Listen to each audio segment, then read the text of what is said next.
चंद्रविजय जी, बावड़ी पर कई लोगों ने अपना अधिकार जता दिया है, लोग कह रहे हैं कि हमारी है, लेकिन सच्चाई तो देखिए रिपब्लिक भारत अब सामने ला रहा है, आपको हम कैमरे पर जब लाए।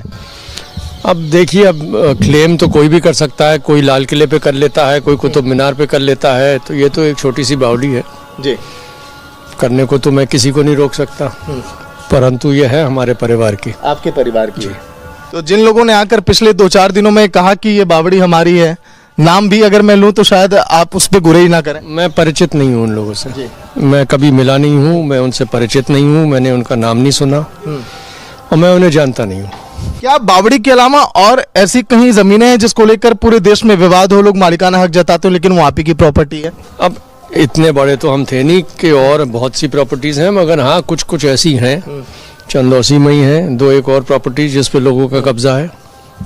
राजा जी रिपब्लिक भारत के कैमरे पे देखिए मजाक भी कर रहे हैं, जिसके हाथ में 484 गांव हो, सहसपुर, बदायूं, मुरादाबाद, बिजनौर जैसे पूरे इलाके, जिनको सरकार खुद ही कही हो कि हाँ आप यहाँ के राजा हैं और आपका मालिकाना हक है इन गांवों पर, इन जमीनों पर, फिर ये सर कैसे हम मान लें? क्योंकि लोग भी आपका बताइए नाम लेकर कहते हैं कि हाँ आपने बहुत कुछ किया उनके लिए। अपना फर्ज निभाया है साहब, जिस लायक भी थे टूटे फूटे वैसे करा है। ठीक है। अच्छा, राजा जी से इस किले के बारे में देखिए जान लें, अगर आप इसकी खूबसूरती को आप देख रहे हैं तो राजा जी बताएं कि दें कि आखिर हम कैसे यहाँ पर रहते हैं और ये किला कैसे बनवाया गया, इसका उद्देश्य क्या था? राजा जी प्लीज। ये रियासत का मुख्यालय था जी। जो आप बिल्डिंग ये देख रहे हैं, ये यहाँ की कचहरी होती थी, ये थी कचहरी सब, ये सारी कचहरी? जी हाँ, जहाँ पर जन सुनवाई होती थी, जहाँ पर जन सुनवाई होती थी, ये कचहरी थी, जर्जर हो गई थी, टूट गई थी, इसकी थोड़ी बहुत मरम्मत करवा रहे हैं कि इस लायक हो जाए कि यहाँ रह लें। राजा जी कह रहे हैं बावड़ी पर कोई भी हक जता ले, हमें क्या फर्क पड़ता है, सरकार जानती है। ये लोगों का बड़प्पन है साहब, और रहा बावड़ी का, क्योंकि उत्तरी भारत में बहुत कम है ऐसी बावड़ियाँ, यहाँ प्रथा नहीं थी, यहाँ कुओं की थी।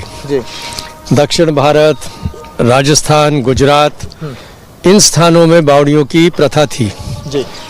तो ये क्योंकि अनोखी चीज़ है और वहाँ कोई निवास तो कर नहीं सकता, तो इसलिए मेरी तो अपील यही है सरकार से कि वहाँ के कागज़ खंगालें और वहाँ चंदौसी वासियों को समर्पित कर दें, एक पर्यटन स्थल उधर बना दें।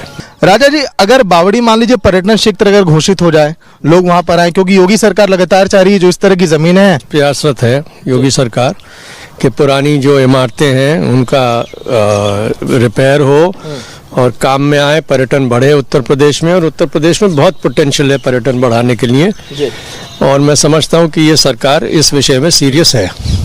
तो योगी सरकार की आप तारीफ करेंगे यहाँ पे? इस विषय में ज़रूर करूँगा, और भी 2-3 चीज़ें हैं जिसके काबिल तारीफ है वर्तमान सरकार। लेकिन आपकी जानकारी के लिए बता दूं, कई सारे स्कूल, यही नहीं कई सारे कुछ अस्पताल, सड़कें भी इन्होंने बनवाई, और यही नहीं यहाँ पर पुल भी बनवाया जब इन्हें लगा कि हाँ लोगों को परेशानी हो रही है, दिक्कत हो रही है। राजा जी आपने पुल बनवाया, सड़कें बनवाई, स्कूल भी बनवाए, इस तरह भी हमने सुना। सब जनता की मेहरबानी थी, उन्होंने वोट दिए और वो निभाने का प्रयास करा। जी। अच्छा राजा जी, आप यहाँ की क्या आप चीजें आप बताना चाहते थे इसके पहले? जगह को ये लगभग 10 एकड़ है, ये लाल बाग कहलाता था पहले।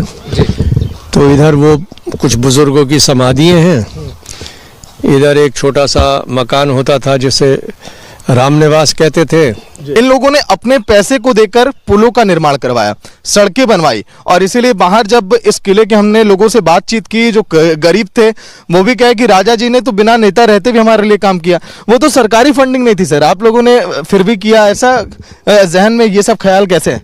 नहीं, ख्याल मेरा नहीं है साहब, बुजुर्गों ने करा। ये जो चंदौसी से मुरादाबाद की सड़क है, ये पुरखों की बनाई हुई है, पक्की 1912 में बनाई थी। रेलवे स्टेशन है यहाँ सहसपुर का जी, इसके लिए भूमि उपलब्ध करवाई थी, धर्मशाला बनवाई थी, स्टेशन में आर्थिक सहायता करी थी जी। तो ऐसे बुजुर्गों ने बहुत से ऐसे काम करे थे, क्योंकि उस टाइम साधन संपन्न थे वो।